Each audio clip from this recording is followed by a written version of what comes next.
Hello and welcome to another episode of Dance Teachers Academy. I am your host, Jose on the mic, and with me, as always, is the lovely, amazing dancer, Amy. How are you doing? I'm great, and I'm very excited about our guest, David Estrada. Hello. The fabulous David Estrada. Yes, very sexy man on the dance floor. Yes, he is a good. It doesn't matter if you're a guy or a girl. He's a good-looking dude. Yeah, Legit. I gotta give him mad props. He is a good-looking dude, and he can dance his leg off. That's right. How are you? How are you doing, sir? I'm doing good. Enjoying the Emerald Ball. Yes, in your hometown. Yeah. Kind of. Yeah. I'm living here now. My hometown's San Francisco, but. Oh, okay. Yeah. Really? Yeah. So you live here, and you have your ballroom, Monarch Ballroom. The Monarch Ballroom. Yeah, I just opened up a year ago. Yes. So. And I've seen some beautiful pictures of that. Really. Yeah. I'm actually looking forward to visiting you at your shop. And I like to go see teachers that have their own shop like that. Hey, I want to interview you in your own store. Oh, yeah. Yeah, that's the best. I understand. I mean, I've seen pictures, but it's nothing like in person. Yeah, it's a unique little place. I just meant to open it up to just have my students and do like little group classes for people just to build my own clientele. But my grandmother, her name is Mary Shipham. She was the one who kind of funded some of my dancing when I was an amateur. My ballet and tap at other forms too, but she paid out money for it, so she kind of encouraged my artistic side. Mm-hmm. But she was a painter in Monterey, and she was known for painting the monarch butterflies out there. She's, Oh, right on. So if you go out to Monterey, you'll probably see one of her paintings in a restaurant or in City Hall. Oh, wow. So that's really. So I named the ballroom after her, which is the Monarch Ballroom. Oh, nice. She's a professional painter. So she really encouraged your dancing. Yeah. She was the artist in our family, and she kind of pushed that side of me. Dude, you're the artist in your family. What are you kidding? Well, yeah, of course. No, my grandma it's funny because as I was opening the doors to my studios, she was just passing away. So so I kind of took over that whole side. But wow, sad, but she was almost 100 years old. So wow, God bless her, dude. She would have hit 100 in February this last year, but wow.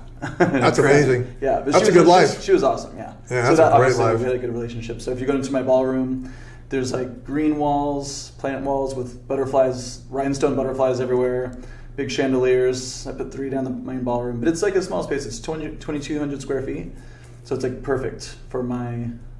And you decorated yourself. Yeah, I did. I'm a designer, an artist, everything. So I set it all up to it's like a little wonderland. Like you walk in and it's how I want. I need to see this. How I want to dance. What city is it in? It's in Torrance, so it's downtown Torrance. Yeah, near Redondo Beach and the whole South Bay of LA. And the website? The website's themonarchballroom.com. Nice. Or if you want to go to my email, which at gmail.com. But it starts with the. Everyone gets that wrong. Okay, gotcha. Okay, we took care of business. Now we're gonna get into the nitty gritty. Yeah. So no, it was such a pleasure to watch you with the name of your student who's just been dancing 5 months. Oh yeah, she's been dancing 10 months. Kind of total. Sorry, I exaggerated. Yeah, she's from Thailand. Her name is Wanwisa. But this is her second comp, so yeah, we were dancing. Dude, she was amazing. Yeah, for 10 months. She's a talented girl. We've been working really hard though. We've been working 4 times a week. About 3 sessions each time to get ready for her first set of comps because she really wants to do it. Mm-hmm. So yeah, she's had a lot of support from her loved ones and financial and like heartfelt support. So yeah, she's had a good team behind her. Nice. Dude, yeah, she looked like she'd been out there years. Yeah. And you have several students dancing at the Emerald Ball. Yeah, I had my other student Birgit. Birgit's been with me for 5 years. And she's awesome. She killed it. Yeah, Birgit's a really she has a soft spot in my heart. She's been with me for a while and she's had her own struggles in life. She dealt with cancer and used ballroom to kind of lighten up her day and stuff, and she just stuck with it. Yeah. So yeah, but she's been like a really source of positivity. So and she's always at every comp with me. So if you go on our Instagram, awesome. You'll see her everywhere. That's awesome. Yeah, so we had an opportunity to see her dance. And, that's why she killed it at the last competition. You have a really exceptional way of encouraging your students. So I mean, it's kind of like they really feel like they're part of the team. So I feel like, I mean, they absolutely adore you. And it's not like, well, my teacher told me I have to do this and I'm going to get in trouble. And this like almost like fear that some students get from their teacher, they get the look or whatever. But they're really like, they're excited about their journey. So what is your secret? Well, I worked for Arthur Murray's for 5 or 6 years. I've worked for Lundance, another independent studio, but they're kind of like a group with some amazing dancers, and I've worked on my own and for Cheryl Burke and all these other places.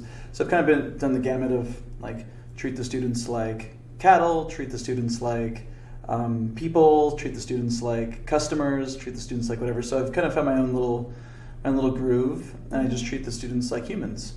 And amazing how that works out. So I've decided I'll just treat them like I want to be treated, which is want to be taken seriously.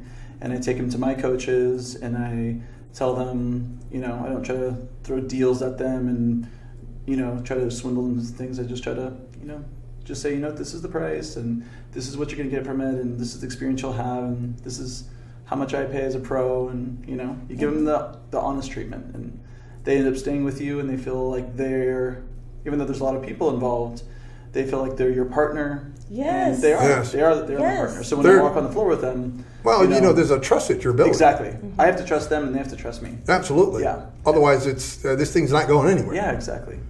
And I've been in situations in the past where I've worked for other people and have to do it their way, and unfortunately, like I know it's not the way I would do it, and they can feel that, and they don't trust me because of that in the past, So, anyways, opening my own studio, it's been a fun way to kind of go my own route and kind of test the waters to see how I want to now treat people, Beautiful. my own way. Doing a good job. Yeah, and I love people and I love dancing, obviously. So it's pretty simple. It's a simple algorithm. You like dancing. Okay, well let's get to the professional. Yeah, let's get to grassroots here. I'm like, dude, I video comps, and so I get to see a lot of people dancing. And we had this conversation earlier today. I says, I sit there and I study hours. I mean, I look at hours and hours and hours of dance. There are people that I see dance, and then there are people that I study their dancing. And I'm not a dancer. I'm a work in progress. I married a teacher, and so I get the answers to the tests. But that's what I like to tell people. But you're one of the people that I literally study what you do. Mm-hmm. I'm like, good. I'm glad you're studying him. Yeah, I'm like this guy. And I told you, I said, you're an amazing dancer. Thank you. Yeah. No, seriously. Mm-hmm. And the thing is like, and I'm watching. I think it's important to. I'm sorry to interrupt you. I think it's important for a performer to be appealing to dancers and emerging dancers. Yeah. Don't you? Like the whole audience. Yeah. I mean, I appreciate that comment, and it's nice to be recognized for things like that, because there's so many amazing dancers in the industry that sometimes it's hard to be recognized for the amount of work you put in. So, and I'll be honest with you, as an engineer, I sit there and I watch what you're doing. It's like what you do is efficient. I mean, the movements that you're doing, it's like, there's not a whole lot going on in there. It's like, but you know what? It's exactly what you need to be doing at the exact spot that you. It's very efficient what you do, which is why I enjoy watching you dance. I'm like, damn, this guy's making it look easy. Mm-hmm. And from a female point of view, when I watch you dance, it is just pure masculinity coming out. It's just like, wow, it's very, very enjoyable. I mean, there's so many good dancers out there. So, but there's just something special watching you. It's like. So I think this might have been the problem with your professional partners. Yeah, probably. We talked about because you were talking about. Do you mind if we talk about this? No. Okay. Yeah. So we talked about this. Off camera conversation, a challenge that people that you may have had. That's a question I ask people. What's a challenge that you've had, and how did you overcome it? And you had all these successes with several lady instructors, but what ended up happening is they decided they wanted to start a family. Yeah. It's your fault. You dance too sexy. That's what it is. Yeah, it's been a big challenge to find and keep a partner, just because everyone's in their own place in life, and I tend to go towards maybe the partners that aren't necessarily the best for me, but I'm just attracted to their energy or attracted to their Well, that makes their sense. look or their beauty or their talent. And it's not always those partners that want to stick around for a while, let's say. Like I've had partners that want to give it one last go, or in the back of their mind they really want to start a family, or they're in that place in their life. And I think every dancer goes through that, where I haven't been there yet, but I think even the male dancers go through that too, where they're like, I want to push one more time, but then when they're in it, they go, oh, it's a lot of resources that I'm expending, and there's a lot of energy that I'm expending, and I'm putting so much time and energy into this, and maybe when you're getting into your late 20s, early 30s, the clock is ticking. And I think I've just been in that situation. That damn clock. Oh yeah, it's been a joke. It's been a joke. I'm not sure if you guys know who Yulia Baranovsky is, but prior to her and Max Nisa's breaking up, it was a joke because I was dancing with this girl named Lucy, and she got pregnant, and then I danced with this other girl named Diana. Not by your hands. No, not by my. Just wanted to put that out. Yeah. Just wanted to put that out there. And then I danced with this other girl named It's not his Diana, fault. who is a beautiful, amazing dancer, and we just had so much fun together. And in the middle of Emerald Ball, actually, no joke, she found out she was pregnant at Emerald Ball. What? And she was like sick and fun. She was like the most perfect dancer I've ever danced with, and she was like falling all over the place. And she's like, I'm not feeling good, and she put on seasick bracelets underneath her cuffs. And then later on, the next day, she told me, I'm pregnant. I'm 3 months pregnant already. I'm like, what? She had just got married. And then I tried out with this other girl named Heather, and she had in my studio in Dude, San what is it Francisco. with you? And then literally she'd So been that's trying 3 so far. She'd been trying to get pregnant for I think a year or something, she said, with her husband. And her husband finally was like, yeah, okay, why don't you try it with David and see what happens. And we tried it out, it felt great, and then on her first day of practice she told me I'm pregnant. I'm like, this is cannot be. You know this what? is not You're a cannot be fertility happening. doctor, and you don't know it. And it was like one after the next. And so, I know, Come in, if you want to get it was pregnant, nuts. just Nuts. run on David. It was Yeah, nuts. just rub- You'll have been awesome Rub it after for that. luck. I mean, good God. She's a painter and stuff. She wanted to move on and kind of do the other things too. But she's like, maybe I should dance with you before I retire. I was like, it became an ongoing joke, and it's still kind of a joke. Now my partners after that, I guess weren't so lucky or whatever, but it's been I've had some amazing partners that I'm still friends with and stuff. Yes. And that's the hardest part is when you kind of fall in love with somebody, and as a person you have to let them kind of grow, and you can't be upset about them moving on. Unfortunately, I walk into a new partnership, we build our way up to that, we're in the top 3 rising star, almost every single partner I've had, and then boom, Family.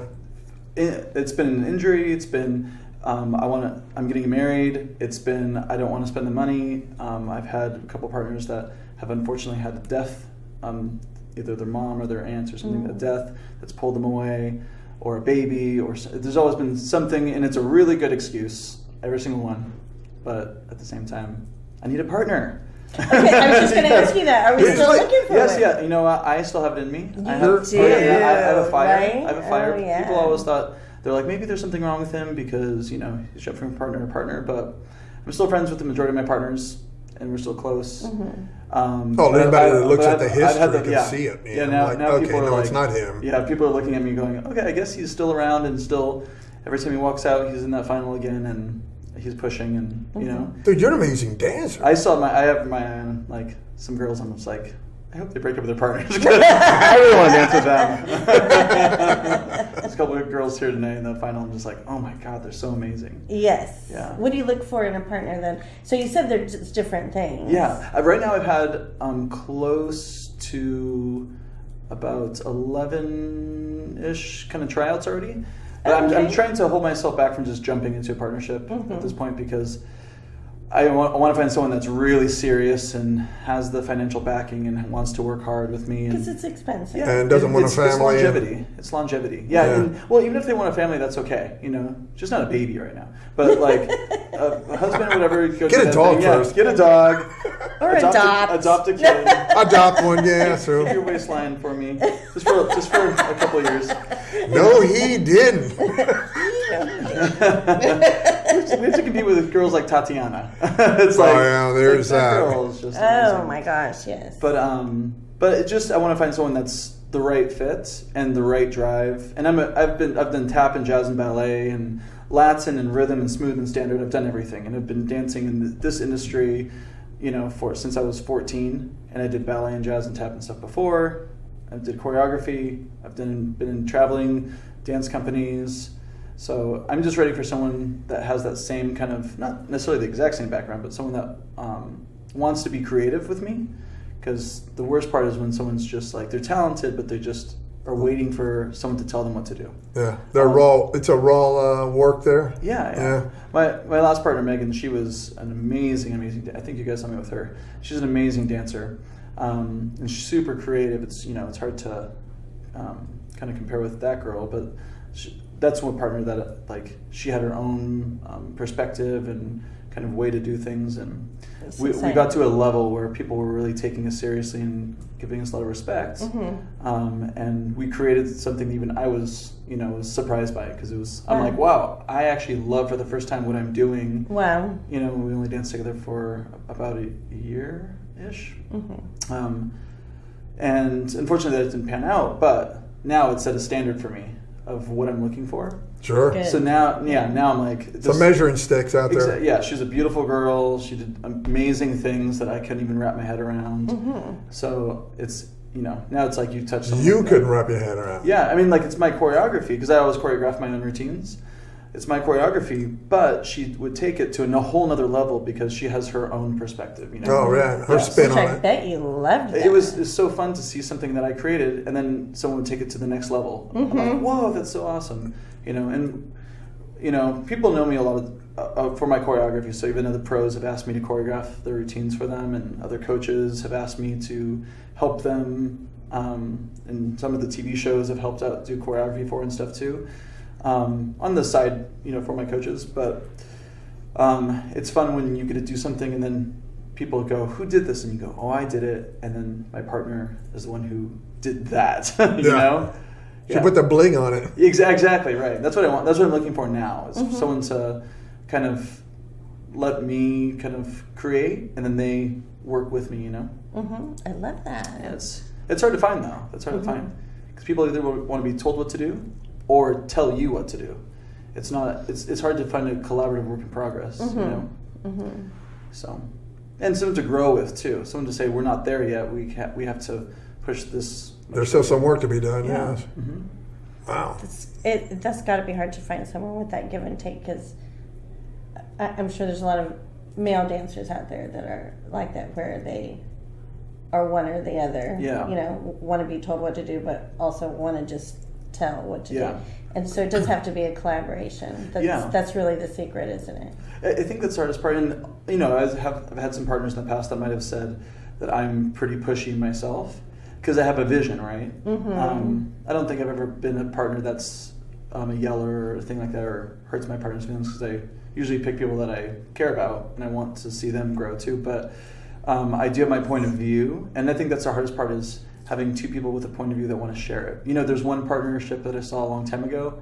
It was Paul Cloud. Do you guys know Paul Cloud? And Barbala Bonnet. But that was a couple that I always have in my mind. I used to work with them at Lundance, and I would watch them practice after hours, and they were just like, they would barely speak to each other in a good way. Like, they would just read each other's minds, they'd run a wall, and then they would look at each other, kind of whisper their issues, and then they'd go back and practice. They were the most efficient couple, and it just always sticks in my mind, to the point where I'm looking for that amount of respect for each other. And they went from nothing to the Rising Star champions that year, Wow. And that was when the Purges were just coming out too. So that year they had beat out the Purges and all this other stuff. So they were a great couple. They didn't stay together after that because she wanted to kind of move on with her life, and Paul was getting married separately from her. But that's it's fun to see couples like that you respect, and you go, oh wow, that's such a huge gem to kind of collect and say that's how it can be. That's how I'd love to see myself, in the future, if it ever happens. Yes, because we've all been. Well, you certainly deserve it. I mean, dude, I'm telling you. And we're gonna get this out to the world. Yeah, so. be my partner. Yeah, yeah. Because we've holding been in open ballrooms tryouts. where there's yelling matches, and it's like where everyone is like. I think that's inevitable regardless, right? So even I've had partnerships where I've been in that situation as well, right? And you have to kind of either like stick up for yourself and fight back, you know. And I was young and stupid at some point in my life too, so now, you know. Who wasn't? Yeah. So it's hard. It's hard because everyone's been there, so you have to kind of respect that process. But at the same time, it's nice to see someone like Paul and Barbara that were. That's a great example. I And love that. That, like where that you were time like, I I wish was. I could know what they were saying. Yeah, exactly right. What is their secret? How do they keep their shit together? You know, Right. like how do they not get make offended? that happen? Right. It's really easy. The ego is really easy. Yeah, to and they were a power couple too. Like the way they dance. Love it. You have to look them up on YouTube. Okay, I'm gonna. Yeah. I'll definitely have to do that. Yeah. They're fun to watch. How do they do that? You know what? It comes with experience, age. I don't want to say age, but certainly with experience is really where that comes from. It's like, okay, first time I tried this, this is what happened. Like, so you go look at all the mistakes that you made, and and then you're like, okay, the next time out, don't do those. You do fewer, still make mistakes. Yeah. But they're fewer. And the more you keep going, and the mistakes get smaller, and then you just realize, like, hey, listen, why are we fighting about this particular thing here? It's not about picking your battles. It's like, there's no need to argue about this. Let's talk about this, fix it, and then move on. Yeah. Because we got way too much work to do. Yeah. And just sitting here arguing, fighting about it for a half hour. Yeah. You know what? That's 25 minutes that we just burned. Exactly right. 5 minutes, get the argument out of the way, move on. Let's get back to work. It's all psychology too. It's like, you know, even going to practice, there's so many things, even at a young age, you want to be doing. And when you have to go to the studio, even if you love dancing, you know, you have to put yourself in that place where, because the psychology kicks in and you're in there and you want, like, you know, psychologically you want a way to get out, so you blame it on your partner. You know what I mean? I've been there too, and then later on I look back and go, here's a fast-moving bus. I'll throw him into that. Exactly. You're 5 minutes late. I can scream about this. I'm leaving. I'm out of here. It's a nice day. I've never done that. But I mean, like, that's where it goes to. I'm like, damn BMW, I'm outie. Okay, so we're taking orders for you. So we're finding a new partner. What else do you want in life? What else do I want in life? Mm-hmm. Well, not too much. I'm pretty simple as far as, like, you know, right now I'm really into fitness. So trying to find a partner, I'm like, you know what, I might as well spend this time to be training myself. So I'm doing my own coaching, just myself and my coach. And I'm also kind of working on my body. So I started working with Heather Smith. Wow. She I'm not working out with her, but her personal trainer, I kind of got linked up with him. And he's been pushing me a lot. He's a bodybuilder and he's doing his own competition called Muscle Icon. There's this. Wow. I'll throw out for him. But he's been kind of pushing me and kind of got me into this mode where, because I hate working out. I'm a dancer, so I just kind of stay skinny when I'm dancing. Mm-hmm. But now I'm getting to this place where I'm bulking up and I've lost like close to 20 pounds of fat and put on about 5 pounds of muscle. And that's the best way to do it. Yeah, it's really fun. Like, I've never been a person that works out like that, so that's been a new thing in my life that I'm really happy about. I love the fact that you're like in preparation. Yeah, you have to be ready. Yeah, you have to be ready because when you know, instead of waiting for someone to come along and like, oh, now it's time to get ready. Yeah. Great idea. This if a random girl comes, you know, out and she's like an amazing dancer. She's like, I just need a partner, and I'm trained and I'm in shape and I'm tan.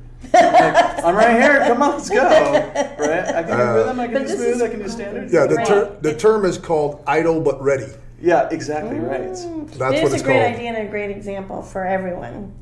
Just be prepared. Be prepared. Keep going. Keep dancing. Don't wait till it comes. Yeah, idle but ready. Yeah. Just hanging out there, you know, not just pushing. That will be the title. Yeah, that is idle but ready. Yeah. Absolutely. I just came back from Florida from the Miami Vibe Comp. It's like I spent another day on the beach too, and I'm like, all right, well, I'll also prep my skin. I'll sit on the beach for a while. There you go. It's part being a dancer. I need to go to the beach. I think I can write this off. I'm sure you can. I probably can. I'm going to. I have a studio now. Come on. Yeah, sure. you do. It's tertiary work to what I'm doing.